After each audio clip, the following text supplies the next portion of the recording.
Hello friends, இந்த வீடியோவில் நம்ம ஜிகேவை பற்றி எக்ஸாம் பாயிண்ட் ஆஃப் வியூவில் இம்பார்ட்டண்டான பாயிண்ட்ஸ்லாம் பார்க்க போகிறோம்.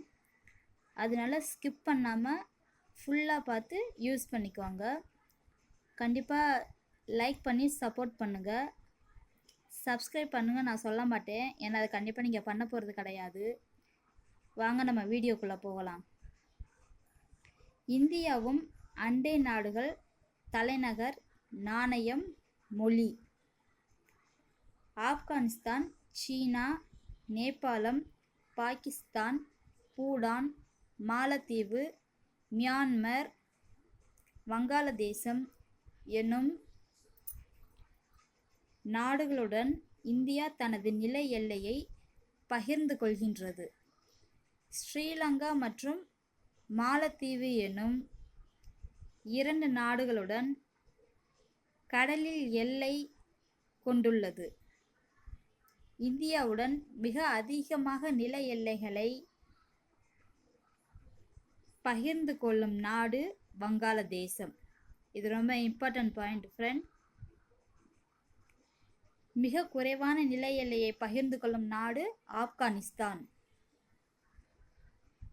இந்தியாவின் மிக அருகிலுள்ள தீவு நாடுகள் ஸ்ரீலங்கா, மாலத்தீவுகள்.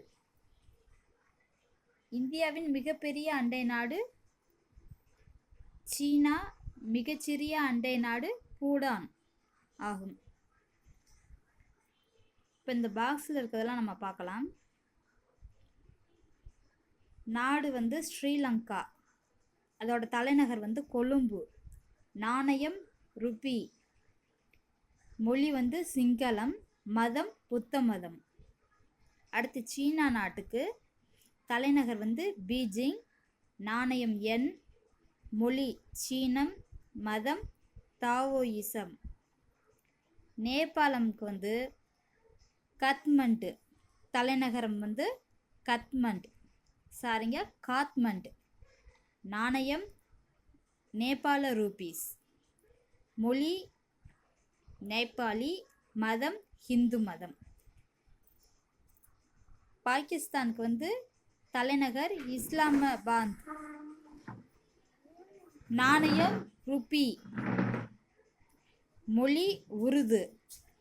மதம் இஸ்லாம் மதம். பூடான் திம்பு. நகுல்ட்ரம் டசோங்கா புத்தம்.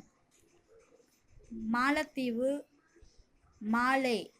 ரூஃபியா திவேஹி இஸ்லாம். மியான்மருக்கு நைபிடாவ். நாணயம் கயாத்து. மொழி பர்மீஸ். மதம் புத்த மதம். அடுத்து வங்காளதேசத்துக்கு தலைநகர் டாக்கா. நாணயமும் டாக்கா. அவங்க பேசுகிற மொழி வங்காளி. அவங்க மதம் இஸ்லாம் மதம். இது ஃபுல்லுமே உங்களுக்கு யூஸ்ஃபுல்லாக இருக்குன்னு நினைக்கிறேன் ஃப்ரெண்ட்ஸ். கண்டிப்பாக இதை படிச்சுக்கோங்க. யூஸ் பண்ணி உங்களுக்கு இந்த வீடியோ பிடிச்சிருந்தா லைக் பண்ணுங்கள், சப்ஸ்கிரைப் பண்ணுங்கள் ஃப்ரெண்ட்ஸ். தேங்க்யூ.